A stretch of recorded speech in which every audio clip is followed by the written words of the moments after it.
לא לפחד, השם אלוקיך הולך איתך. עם ישראל לא מפחד, השם אלוקינו השם אחד. Bonjour à tous les auditeurs et auditrices, c'est un plaisir de vous retrouver ce matin dans votre émission du vendredi, l'univers de la Yeshiva, où nous revivrons ensemble la vie juive en 1001 questions. Chers auditeurs, pour cette nouvelle année, nous commencerons avec les fêtes. Bien sûr que nous allons aborder à partir d'aujourd'hui sont en premier lieu le mois de Elul, la fête de Rosh Hashanah et bien sûr la fête de Kippour, ces jours suprêmes qui nous permettent de nous raffiner et d'arriver à un rappel à la Teshuvah, à toutes les actions, paroles et pensées de l'année. Pour cela, bien sûr, il faut se préparer. Mais comment ? Voici donc les prochaines questions que nous allons aborder. Pour cela, nous avons avec nous ce matin Monsieur Gedalia Nissenbaum, un des orateurs habituels du Bet Lubavitch de Paris et jury d'entreprise. Monsieur Gedalia Nissenbaum, bonjour. Bonjour. Bonjour, eh bien c'est un grand plaisir de vous avoir avec nous ce matin pour cette nouvelle année, pour ce grand départ de la nouvelle année. Alors nous sommes maintenant en approche du mois de Tishri, de la fête de Rosh Hashanah et Kippour. Nous sommes donc en plein mois de Elul. Alors comment pouvez-vous nous résumer en quelques mots le mois de Elul ? En quelques mots, c'est une gageure. Vous l'avez dit, c'est le dernier mois de cette année 5775. C'est-à-dire que, évidemment, c'est le mois de la préparation au jour du jugement, les jours redoutables, les Yamin Noraim, ces jours qui vont de Rosh Hashanah et Kippour. C'est dire que c'est un temps de bilan, le temps du repentir, de la Teshuvah, du retour à Dieu. En fait, ces jours d'Elul ont une histoire très ancienne. Après la faute du veau d'or, après la brisure des tables de la loi, c'est un premier Elul, si vous vous en souvenez bien, que Moshe Rabbeinu, Moïse, monte à nouveau au Sinaï. Et c'est 40 jours plus tard qu'il recevra les deuxièmes tables de la loi, et donc la manifestation évidente du pardon de Dieu. Autrement dit, ces jours que nous vivons en ce moment, de toute éternité, si l'on peut dire, sont des jours de bienveillance divine, des jours où le pardon est généreusement accordé. Vous m'avez demandé de résumer en quelques mots. Oui, tout à fait. Elul, c'est par excellence le temps qui est propice au retour à Dieu. Une sorte de, une sorte de refuge qui nous est offert dans le temps de la même manière que la Torah prévoyait des refuges dans l'espace. Elul, c'est un refuge dans le temps. Voilà. Alors pourquoi le mot Elul ? Qu'est-ce que ça nous apprend ? Vous savez que, on veut s'attarder au sens du mot Elul, tous les noms de mois juifs ont leur origine dans l'exil babylonien. Alors, qu'est-ce que, dans ce contexte-là, Elul veut dire ? Il y a différents avis, j'en ai retenu un qui est intéressant. Selon un certain avis, Elul, cela voudrait dire, dans la langue babylonienne, un port, PORT bien sûr. Et vous voyez que c'est intéressant parce qu'on retrouve là la notion de refuge dont je viens de parler. Bon, ceci étant, notre tradition retient surtout une phrase. Ani Vedodi, Vedodi li. L'acrostiche de ces mots, leurs lettres initiales si vous préférez. Oui. Aleph, Lamed, Vav, Lamed. Eh bien, vous l'avez compris, cela forme le mot Elul. Ani Vedodi, Vedodi li. Je suis à mon bien-aimé et mon bien-aimé est à moi. C'est une phrase très connue du Shir HaShirim, le cantique des cantiques. Eh bien, cette phrase est très claire. Mon bien-aimé, c'est Dieu. Je suis à lui, il est à moi. Autrement dit, quelle est l'essence même du mois d'Elul ? Eh bien, elle réside dans le renouvellement très profond de notre lien à Dieu.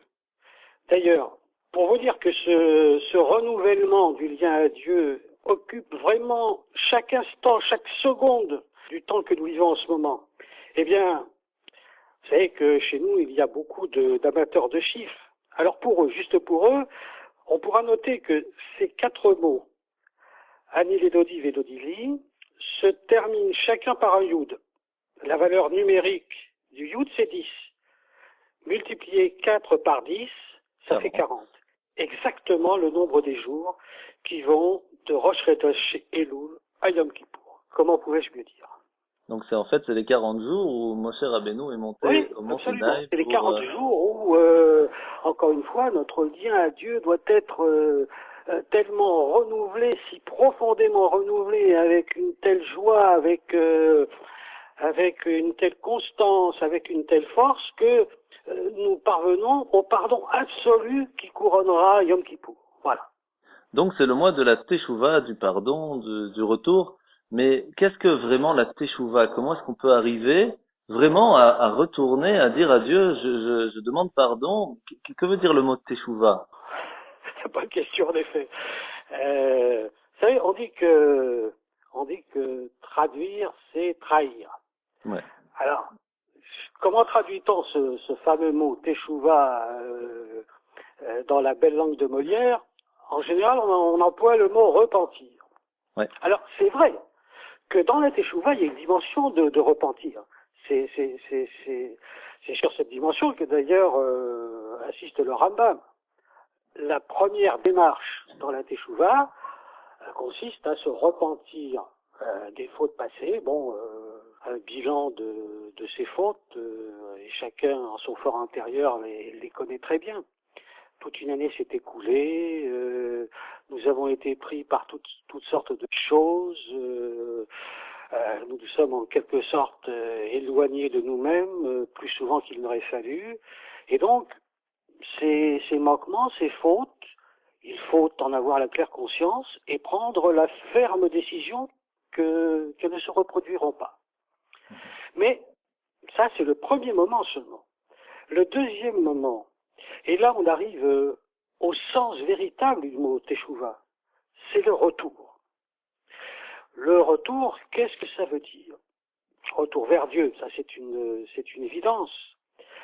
Mais ce retour vers Dieu s'accompagne en réalité d'un retour vers soi. Parce que au plus profond de nous, il y a, qu'on le veuille ou non, elle est intangible, une étincelle qui brille, notre pure âme juive. Et quoi que nous ayons fait, quoi qu'aient été nos manques, elle est toujours là. Voilée, masquée, mais elle est là.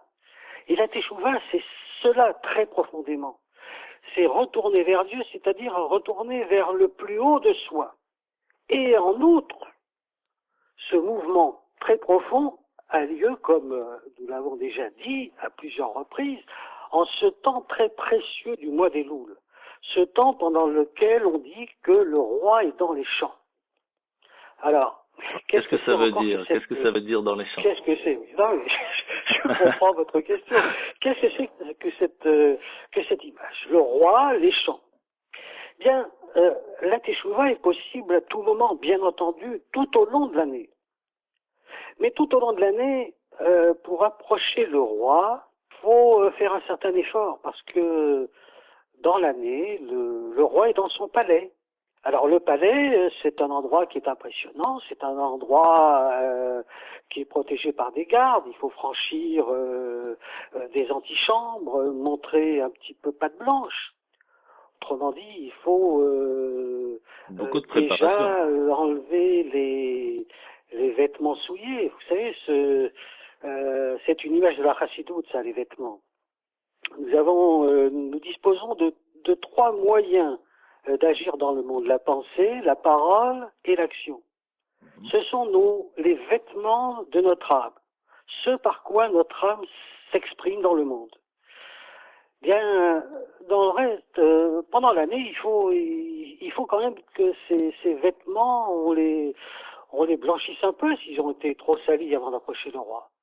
Mais le temps d'Elul est tellement exceptionnel que le roi quitte son palais, littéralement. Il est parmi nous, au milieu de nous, il est prêt à recevoir quiconque veut l'approcher.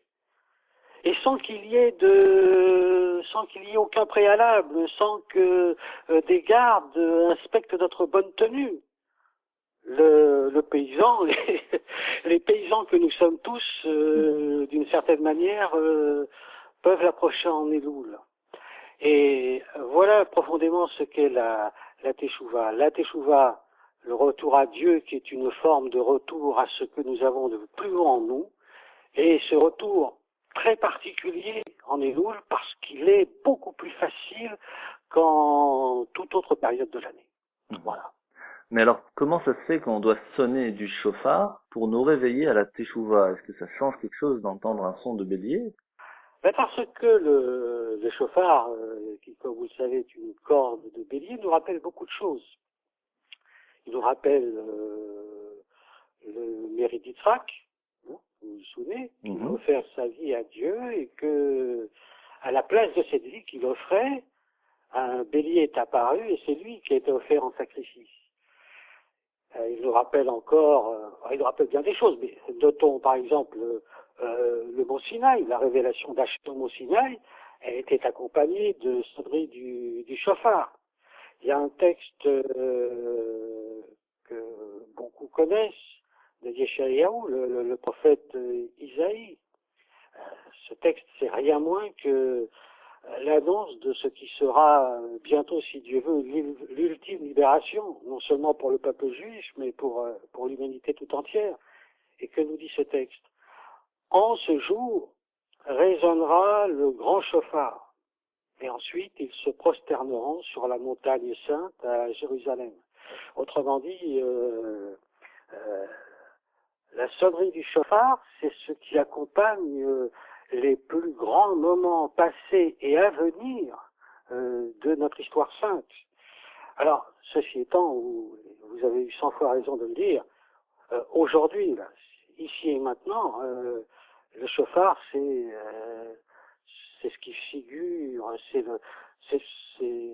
le cri même, pour être encore plus précis, c'est le cri qui nous appelle, ce sont les sonneries qui nous disent réveille-toi, il est temps de te réveiller, Rosh Hashanah, Yom Kippour, les jours du jugement approchent, tu étais endormi peut-être, alors réveille-toi. Très bien, merci, nous allons faire maintenant une petite pause musicale et puis on vous retrouve tout de suite.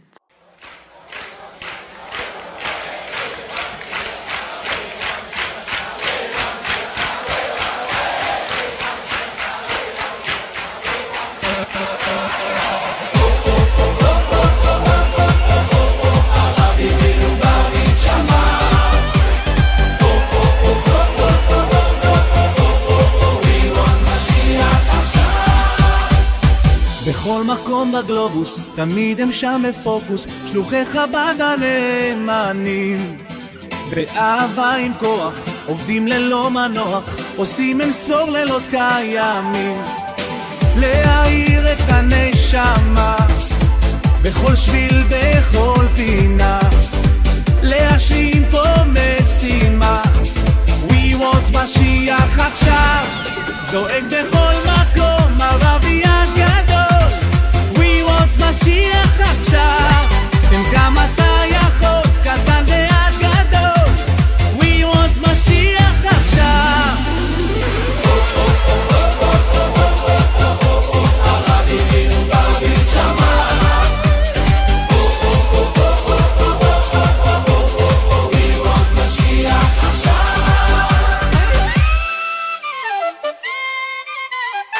לפי צגרות הקודש הבדיל בינו לחושך, לכל אדם יש תמיד תשובה.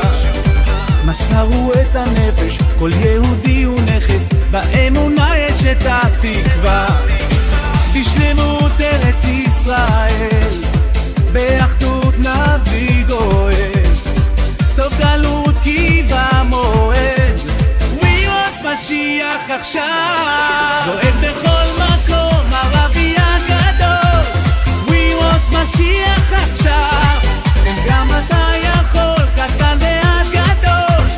We want משיח עכשיו. הרבי מלובביץ' שמע. We want משיח עכשיו.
revoilà sur l'antenne de Radio Judaïka FM dans votre émission L'univers de la Yeshiva. Nous sommes avec monsieur Gedalian Nissenbaum, dont nous parlons du mois de Elul et à l'approche de Rosh Hashanah. Alors, monsieur Nissenbaum, est-ce que vous pouvez nous dire quelles sont les coutumes qu'il y a à faire pendant ce mois extraordinaire, le mois de Elul? Alors, on a déjà parlé du chauffard. Est-ce qu'il y a d'autres coutumes à faire? Oui, alors évidemment, il n'y a pas que le chauffard, il y a un certain nombre de coutumes qui peuvent varier. Bon, le peuple juif est à la fois si uni et si divers que on ne pourra pas toutes les citer parce que elles ne concernent pas tout à chacun. Tout le monde. Il y a le psaume 27 que les Ashkénazim ont le minhag de rajouter dans la tfila du matin et du soir, alors que chez les Chassidim et dans beaucoup de communautés sfarades, on le rajoute dans la prière du matin et dans celle de l'après-midi, à Mincha. La première phrase de ce psaume est très belle, Hachem Ori Veishi, l'Éternel est ma lumière et mon salut. Quoi de plus éclairant de notre prière pendant le mois d'Elul qu'un tel verset. Évidemment le Shirot. Alors là, il y a de grandes différences entre les Sfardim qui depuis le début du mois d'Elul ont le courage de se lever très tôt chaque matin pour aller réciter des Shirot. Et puis les Ashkenazim qui eux attendront la dernière semaine avant Rosh Hashanah pour les commencer. Alors cette année ce sera le 6 septembre. En réalité, le premier jour de Slichot, on a coutume de dire les Slichot non pas le matin avant Shacharit, mais au milieu de la nuit, immédiatement après Chatzot. On rajoute 3 télim par jour pour ceux qui disent des télim par rapport à ceux qui disent tout au long de l'année. On rajoute 3 télim supplémentaires. C'est-à-dire que le premier Elul, on a dit les télim 1, 2 et 3 et qu'aujourd'hui, par exemple, on dit les 34, 35 et 36. Pour pouvoir arriver à Kippour et avoir tout fini. Voilà, et arrivé à Kippour, on aura dit la totalité du Sefer Télim, du livre des psaumes. Et évidemment, n'oublions pas que c'est un temps où il est d'usage de faire vérifier ses téphilines, ses mezuzot, et puis, mais cela va de soi. Pendant un mois qui est un mois de Teshuvah, on renforce autant qu'on le peut la tzedaka, la charité, et les actes de bienfaisance d'une manière générale, bref, tout ce qui manifeste concrètement l'amour du prochain.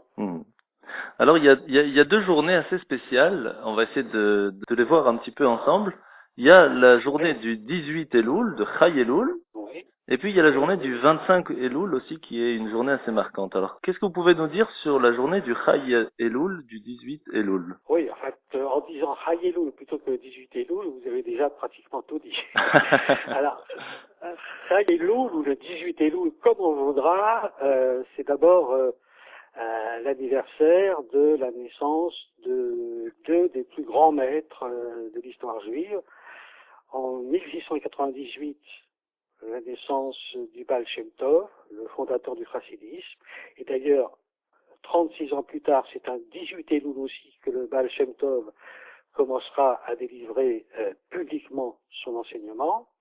Et puis, en 1745, c'est Rabbi Shneur Zalman de Liadi, le fondateur de la Chassidut Chabad, qui est né à son tour.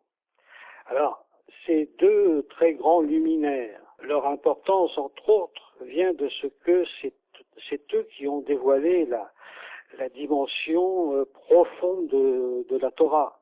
Non plus simplement pour une élite, mais pour l'ensemble de notre peuple. Alors cette date, ça n'est pas évidemment une simple commémoration. Aucune fête juive, aucune date juive n'est une commémoration. C'est à chaque fois quelque chose qui nous est donné à nouveau avec de surcroît un ajout. Nous revivons avec plus de force encore chaque année la signification profonde de Chai Elul. Et précisément parce que c'est la profondeur de la Torah qui a été donnée à cette date-là par 2 fois, au plus grand nombre, à l'ensemble du peuple juif, que ce 18 Elul est, comme vous le disiez très justement, devenu Chai Elul. La vie d'Elul, c'est le jour qui vivifie le mois d'Elul tout entier. Et puis, ce jour marque aussi une sorte de frontière. C'est-à-dire que du 18 Elul jusqu'à Rosh Hashanah, il y a 12 jours. Et là, le bilan auquel nous avons commencé à nous livrer dès Rosh Chodesh Elul va prendre une tournure plus particulière. À chacun de ces 12 jours correspond un mois de l'année. Autrement dit, chaque jour, nous allons nous interroger sur ce qui a manqué dans le mois correspondant de l'année qui est en train de s'achever. Par conséquent, Elul et les jours qui vont suivre ont une importance sur laquelle je ne saurais évidemment trop insister. Alors, vous me parliez aussi du 25 Elul. Tout à fait. Le 25 Elul, c'est une date très intéressante. Si on reprend le récit de la Genèse, le 25 Elul, c'est la date à laquelle commence la création du monde. Alors, on peut se poser une question. Si la date de la Genèse, du début de la création du monde, selon les Écritures saintes, c'est le 25 Elul, pourquoi est-ce que Rosh Hashanah n'a pas lieu ce jour-là? Eh bien, parce que Rosh Hashanah n'est pas lié à la date au début de la création du monde. Rosh Hashanah est lié, alors ça c'est une leçon extraordinairement moderne du judaïsme. Rosh Hashanah est lié à la création de l'homme.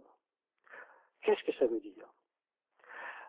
Nous vivons une époque assez étrange, enfin, du moins en Occident, où des discours que je ne peux qualifier autrement qu'anti-humanistes tiennent le haut du pavé. Je souris tristement quelquefois en lisant des opinions qui voudraient faire de l'homme un animal comme les autres, une espèce de mammifère un peu plus évolué. Et la Torah vient nous dire ici, non, l'homme n'est pas un animal comme un autre. L'homme a été créé à l'image de Dieu. Et cette vérité est tellement importante que c'est tout notre calendrier quotidien qui a été construit à partir d'elle. Voilà. C'est une de ces très belles et très profondes leçons du judaïsme qui nous montre en même temps sa parfaite actualité. Magnifique. Eh bien, merci beaucoup. C'était un vrai plaisir d'être avec vous ce matin et kol hakavod avec tout ce que vous faites. Je vous souhaite en tout cas une très très grande hatzlacha, une grande réussite dans tout ce que vous entreprenez. Merci pour votre disponibilité. Je sais que c'est pas toujours évident. Chatima tova. Merci. Et à bientôt, j'espère. À bientôt. Je vous souhaite un ktiva chatima tova, une bonne année, une bonne et douce année pour vous, toute la famille et bien sûr pour tout le Klal Israël. Shabbat Shalom et Shana Tova. Merci. À bientôt.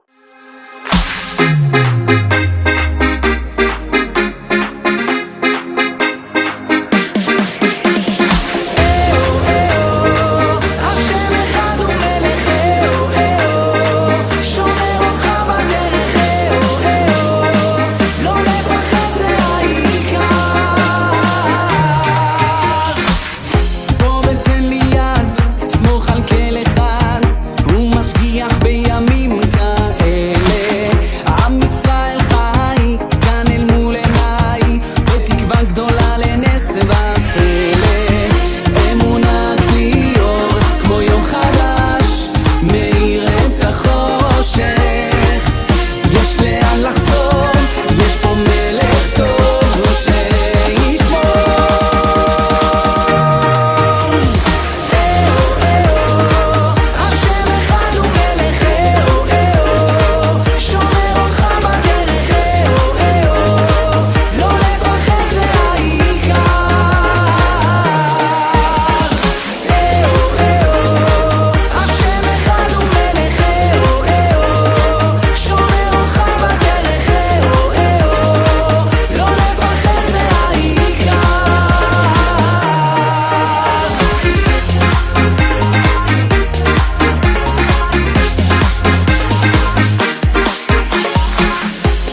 Nous revoici sur Radio Judaïka FM, vous êtes avec nous sur l'univers de la Yeshiva et nous allons faire maintenant une nouvelle partie qui est prévue pour cette année, la paracha en famille, un moment spécial pour les enfants.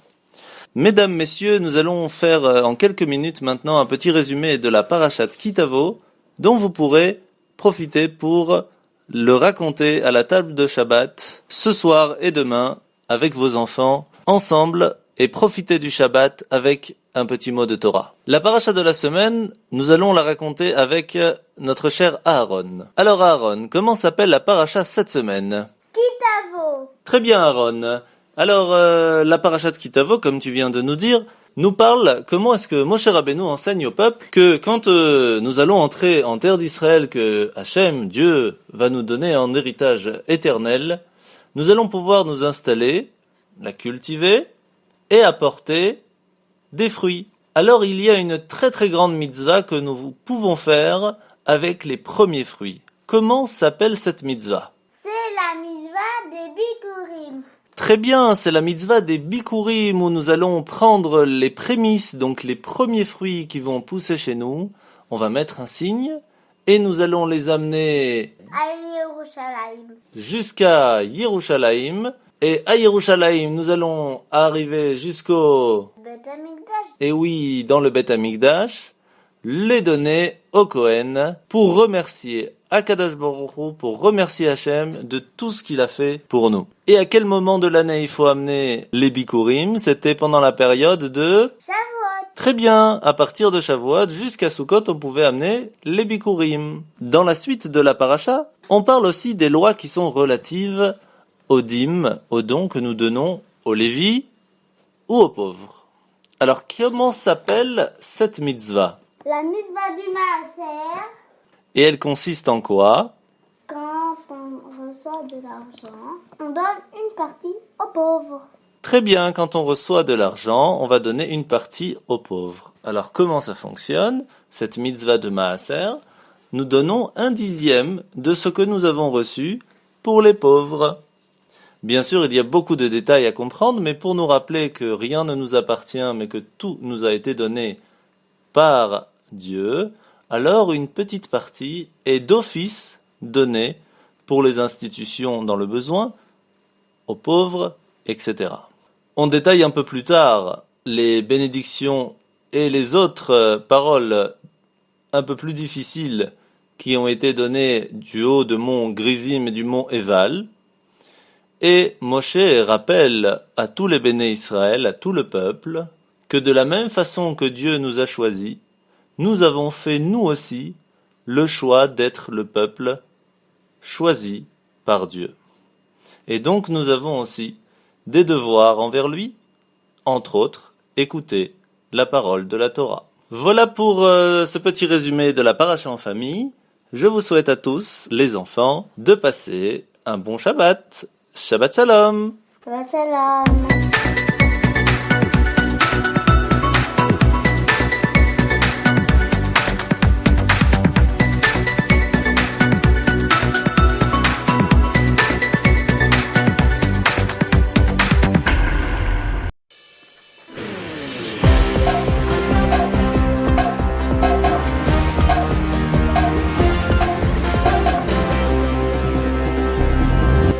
Voici à présent dans la partie de l'émission les questions des auditeurs. Alors qui avons-nous ce matin? Bonjour, nous avons avec nous quelqu'un de très sympathique. Comment tu t'appelles? Bonjour, moi je m'appelle Gary Goldblatt. Enchanté. Alors tu as des questions à nous poser? Oui, pourquoi on a besoin de réfléchir à tout ce qu'on fait pendant l'année? On peut continuer quand même?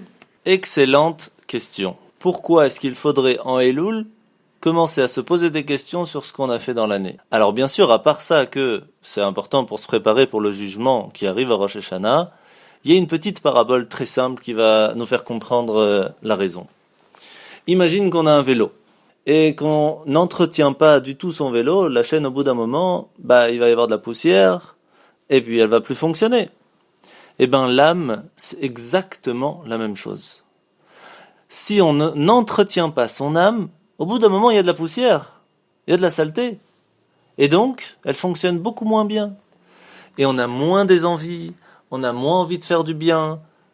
la poussière, ça gêne. Alors, grâce à la tfila, grâce à la prière, grâce à la remise en question, grâce à ça qu'on va faire Shabbat, grâce à ça qu'on va faire les fêtes, chaque petite action que nous allons faire pendant l'année va enlever une partie de la poussière qui se trouve sur notre âme pour l'entretenir. Et c'est pour cela que nous avons aussi plusieurs sortes de mitzvot, de commandements différents, pour à chaque fois enlever une partie de la poussière qu'il peut y avoir sur notre âme. Et ainsi nous donner la possibilité de la faire fonctionner beaucoup plus vite, bien mieux, et nous donner beaucoup d'envie pour faire des bonnes actions. Avec la modernité, on a vraiment besoin de tout ça? Alors ça, il faut savoir qu'avant l'esprit, c'était qu'on se contentait de très peu pour vivre dans le monde. Il faut savoir que le monde, il est là pourquoi? Pour satisfaire nos besoins vitaux. Et il n'est pas là, on n'a pas quand même pas été créé simplement pour vivre une vie animale. Donc, le monde, normalement, il est là pour satisfaire nos besoins vitaux, pour qu'on puisse utiliser après ce monde pour en faire quelque chose de plus haut, de plus grand. Pas simplement utiliser ce monde pour profiter de la vie. On n'a pas été créé que pour ça. Mais au bout d'un moment, les gens ont été attirés par les plaisirs du monde, et même à être redoublés d'efforts dans son travail pour pouvoir profiter du monde encore mieux. Et même avec ça, en ne voyant que très peu sa femme et ses enfants pour satisfaire tous ses désirs. Et en plus, comme c'est pas toujours facile de pouvoir profiter de tout, alors il va vraiment maltraiter son esprit, il va vraiment travailler, réfléchir pour pouvoir profiter de son chemin égocentrique. Et plus que ça, il va même crier haut et fort que celui qui n'investisse pas ses efforts à ça est un fainéant. Quelle est la cause? Eh bien, comme je t'ai expliqué, l'âme, elle est couverte de poussière. Regardez un enfant, qu'est-ce qui lui importe? C'est l'amour de ses parents, d'apprendre à avancer, d'apprendre à grandir. Au moment où on le met devant la télé, c'est parti. Maintenant, il va commencer à stagner. C'est la même chose avec les adultes. Quand on nous met devant la recherche de l'argent, eh bien, automatiquement, on oublie le véritable trésor. On a quand même besoin de l'argent pour vivre. Bien sûr qu'il faut vivre. Mais est-ce qu'on peut tout abandonner pour quelques patates? Est-ce qu'on va troquer notre vie de famille pour un rêve d'amour romantique? Est-ce qu'on peut abandonner tout ce qu'on a construit pour un seul moment de plaisir? Les fêtes que nous allons aborder aujourd'hui, c'est la force de la remise en question que nous commençons à faire à partir du mois de Elul, comme nous venons d'en discuter. Les fêtes de Rosh Hashanah et Kippour qui commencent à arriver, qui nous permettent de nous raffiner, de nous rappeler un petit peu à la teshuva, à la réparation, à toutes les actions, les paroles, les pensées qu'on a eues pendant l'année, il faut se préparer à ça. Alors la question, bien sûr, c'est comment? Et c'est ça que nous allons aborder aujourd'hui. Pourquoi alors on n'allait pas au Beth Amikdash pour Rosh Hashanah, mais pour Sukkot on y allait? Alors premièrement, le premier du mois de Elul, c'est pas seulement le mois de Elul, un mois de préparation à Rosh Hashanah, c'est aussi un mois où on peut se rapprocher avec Akadosh Baruch Hu, avec Hachem, comme on vient de l'expliquer. Par exemple, autrefois, lorsque une personne voulait se rapprocher, se renforcer, le seul endroit qu'il trouvait, c'était où? Le Beth Amikdash. Bien sûr, le Beth Amikdash, mais aujourd'hui, on n'a pas le Beth Amikdash, alors on se tourne vers les synagogues. Mais le mois d'Elul, c'est encore plus fort. À la différence que dans l'année, c'est à nous de nous déplacer vers la synagogue, pendant le mois de Elul, c'est lui qui vient à nous. Il vient dans nos magasins, il vient dans notre vie, il vient dans notre maison, il vient dans le champ. Il vient pour essayer de nous dire « Je suis là, je vous donne les forces pour venir me voir. Même si vous n'êtes pas venus, moi je suis là, je vous attends. » Pourquoi alors on n'allait pas au Beth Amikdash pour Rosh Hashanah, mais pour Sukkot on y allait? Super question. Comment ça se fait que à Rosh Hashanah et Kippour, on n'a pas l'obligation d'aller au Beth Amikdash, alors que pour Sukkot, Pesach et Shavuot, on doit y aller? Eh bien, c'est exactement pour ça. Parce que l'atmosphère de Elul, l'atmosphère que nous avons déjà aujourd'hui, c'est celle du Beth Amikdash chez nous à la maison. C'est pour ça qu'on ne doit pas aller au Beth Amikdash. On peut aller dans la synagogue à côté et on peut profiter du Beth Amikdash là où on se trouve. Parce que partout dans le monde, si on veut, on peut retrouver cette atmosphère. Je vais te donner un exemple. Un jour, une personne commet un crime et, pris de panique, il va prendre la fuite. Alors bien sûr, il n'a pas le choix, donc pour vivre, il va commencer à voler, il va mentir, il va agresser. Au bout d'un moment, un jour, il va prendre en otage quelqu'un, et le policier va lui dire « Rends-toi vite, n'aggrave surtout pas ton cas parce qu'après il sera trop tard. » À ce moment-là, l'homme il va commencer à réfléchir, il va se dire « Ouais, mais c'est impossible, c'est déjà trop tard. La société, elle va jamais m'accepter. » Et malheureusement, le pire arrive, et malheureusement, qu'est-ce qui se passe? Il va quitter ce monde dans des conditions effroyables sans commencer à raconter les détails. Malheureusement, quand on fait une faute, ça arrive à tout le monde, croyant que c'est impardonnable, on se dit, au point où on en est, c'est déjà trop tard, on n'a plus rien à perdre. Et tellement il se sent traqué qu'il cherche des prétextes à se déculpabiliser, il peut même, chas v'shalom, commencer à tout renier. Alors qu'en fin de compte, il aurait pu réfléchir et écouter un peu la voix du policier qui lui donne une chance de sortir de son état de hors-la-loi et de purger sa peine. Et après quelque temps, après une conduite exemplaire, sortir et même laisser un héritage extraordinaire à ses enfants. Exactement la même chose pour nous. Le mois de Elul, Dieu vient vers nous et nous dit « Tu sais, il n'est pas trop tard. Ok, pendant l'année, tu as fait des bêtises. Ok, je te laisse la possibilité de te reprendre. Tu veux cette année revenir. Tu veux cette année avoir la chance de laisser un héritage, avoir la chance de pouvoir donner quelque chose à tes enfants. Profites-en. »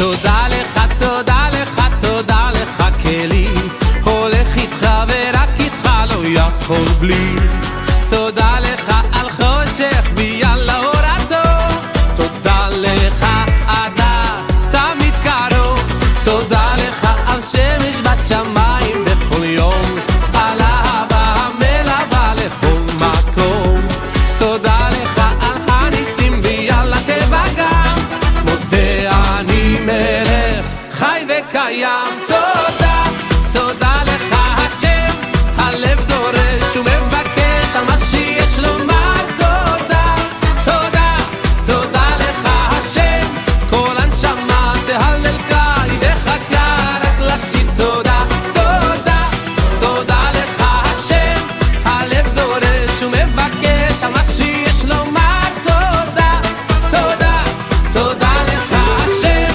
כל הנשמה תהלל קי וחכה רק לשיר תודה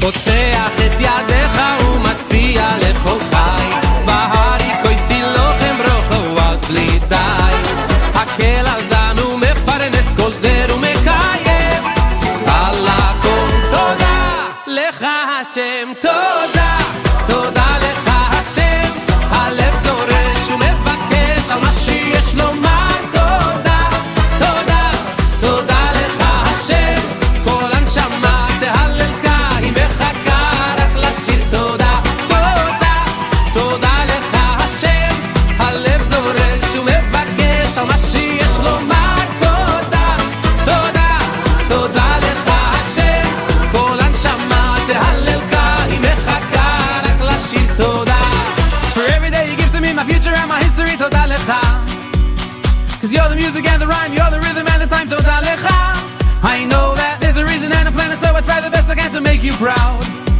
So all the friends I made along the way let me hear you sing it out loud תודה, my thanks to you, my life is all from you The light is you, the darkness too You, you, you תודה, my thanks to you, my life is love for you Though I am small, I hear your call that you love me too תודה, my thanks to you, my life is all from you The ones I love, are gifts of love from you, you, you The tears I've cried and joy, the friends that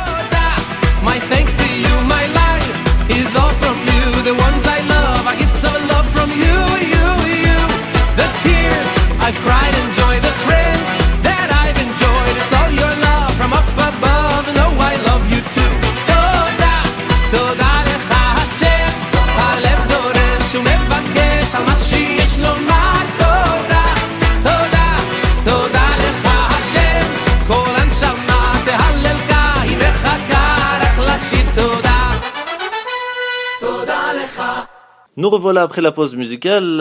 Alors, quelle est ta question maintenant? Comment ça a commencé? Comment ça a commencé?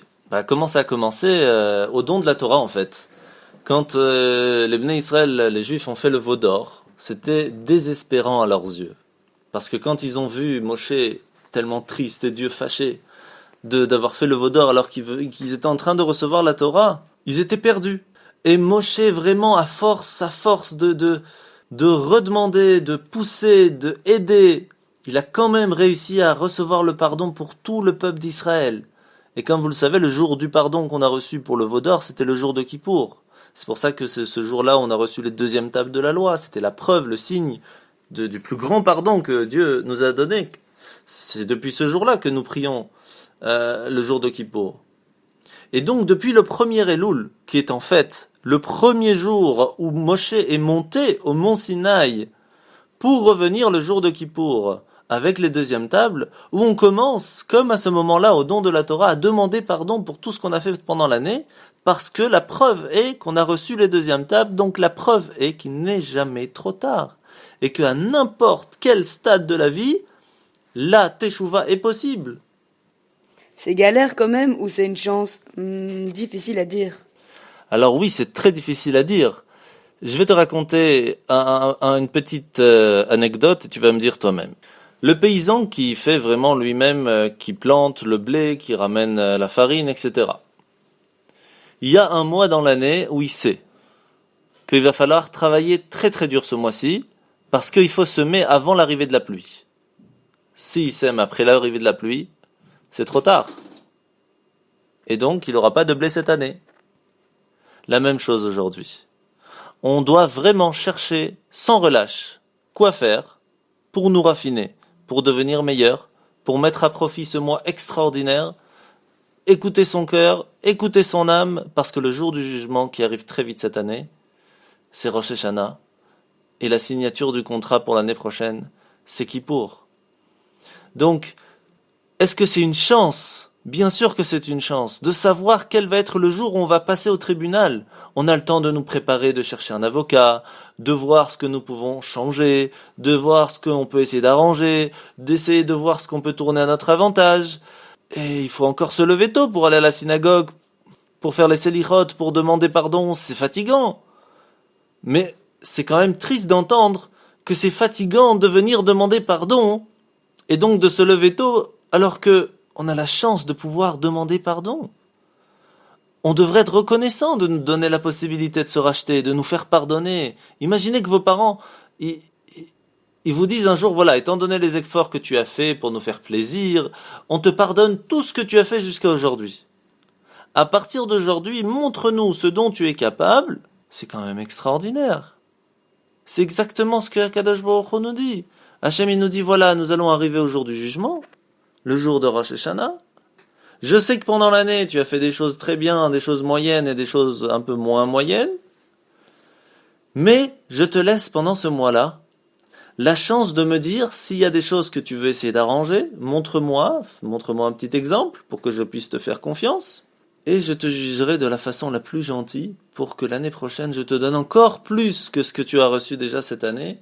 Plus de santé, plus d'argent, plus de réussite, plus d'enfants, plus de réussite dans les études pour les enfants, plus de réussite dans les projets.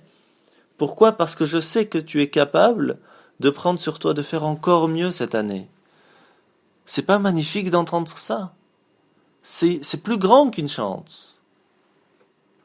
Alors Bezrat Hashem, on souhaite vraiment à tous et à toutes une Ktiva Vachatima Tova, qu'on soit tous inscrits et scellés dans le livre de la vie, de la chance, de la réussite, de la santé, du bonheur, des enfants, du nachat, et vraiment que tout le monde, toute la communauté de Bruxelles et de tout le peuple juif de la terre d'Israël dans le monde entier, qu'on ait tous vraiment une bonne et douce année. Amen.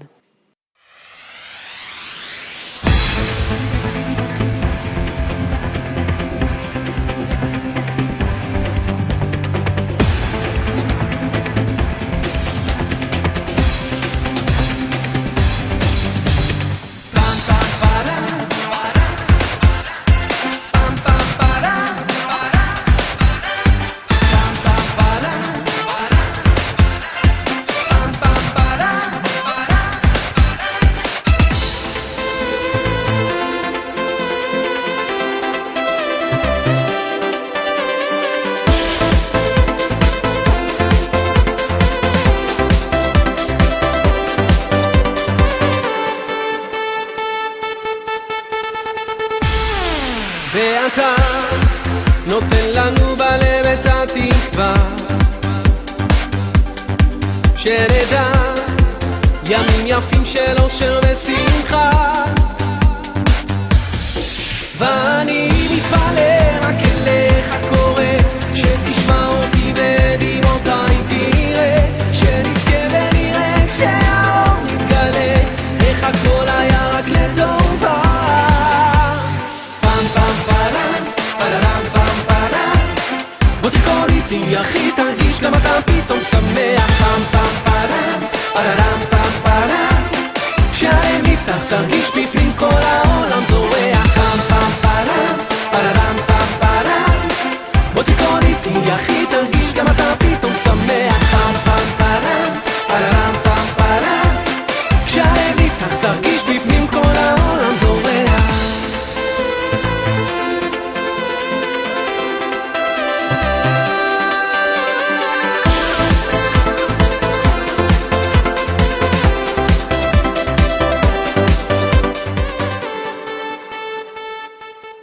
Eh bien, voilà que l'émission se finit pour aujourd'hui. Merci beaucoup d'avoir répondu présent à tous et à toutes et d'avoir bien voulu participer à cette émission. Je vous rappelle pour toutes les dames et les jeunes filles, l'heure d'allumage des bougies de ce Shabbat Parashat Kitavo sera à 20h04 et le Shabbat se finira à 21h08. Je rappelle à chacun et chacune l'importance de Shabbat et donc d'aller à l'office chacun dans sa synagogue respective. Et pour ceux qui désirent venir prier avec nous à la Yeshiva, les horaires sont très simples. C'est le vendredi soir à 19h et le samedi matin à 10h avec le Tchoulant de Pnina et ce toute l'année. J'ai aussi le plaisir de vous communiquer les dates de Rosh Hashanah et de Kippour. Cette année, nous sommes en 2015. Le dimanche 13 septembre sera la veille de Rosh Hashanah et nous donnerons les horaires d'allumage des bougies, etc. un peu plus tard. En tout cas, le dimanche 13 septembre, lundi 14 septembre et mardi 15 septembre seront les dates de Rosh Hashanah. Et Kippour sera cette année le mardi 22 septembre au soir et la journée du mercredi 23 septembre. Je vous invite donc à réserver cette journée extraordinaire de Rosh Hashanah et de Kippour pour venir en profiter en famille et bien sûr à la synagogue pour toutes les prières respectives à ces jours suprêmes. Et je vous souhaite bien sûr à tous Ktiva Vachatima Tova, que vous ayez tous, que nous ayons tous une bonne et douce année. C'est ainsi que finit notre émission. Je rappelle qu'il vous est possible de poser vos questions sur la page Facebook de l'émission, l'univers de la Yeshiva, et elles seront répondues la semaine prochaine à l'antenne de Radio Judaïka. N'oubliez pas que nous aurons avec nous aussi la semaine prochaine le plaisir d'avoir Monsieur Daniel Radford qui nous parlera de son nouveau livre et nous parlerons aussi bien sûr de cette fête extraordinaire qui arrive très très vite, la fête de Rosh Hashanah. Rendez-vous donc vendredi prochain de 9h à 10h sur Radio Judaïka FM 90.2. Merci encore à nos invités. Shabbat Shalom et bonne année. עם ישראל, לא לפחד, השם אלוקיך הולך איתך. עם ישראל, לא מפחד, השם אלוקינו השם אחד.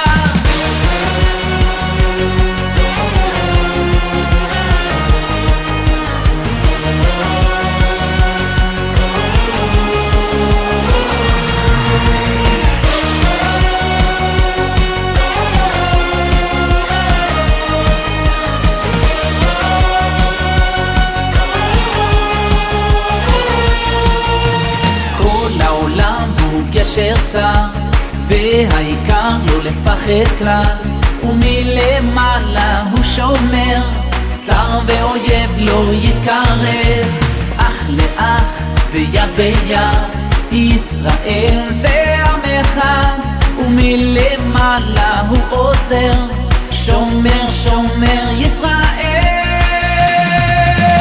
עם ישראל לא לפחד, השם אלוקיך הולך איתך. עם ישראל לא מפחד, השם אלוקינו השם אחד. עם ישראל לא לפחד, השם אלוקיך הולך איתך. עם ישראל לא מפחד, השם אלוקינו השם אחד.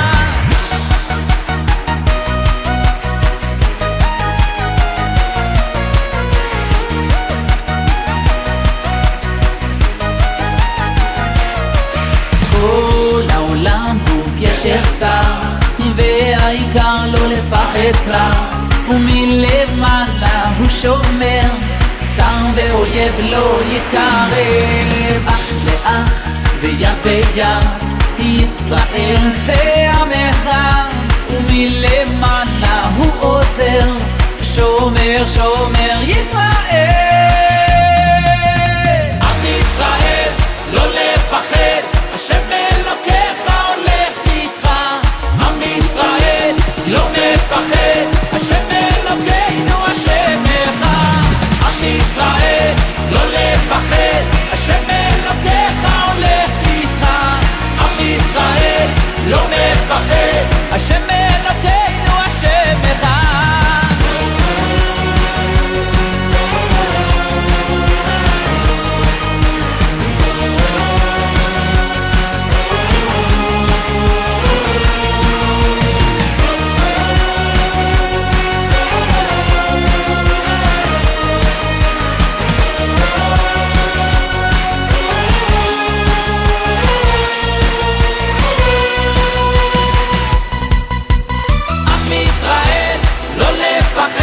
השם אלוקיך הולך איתך.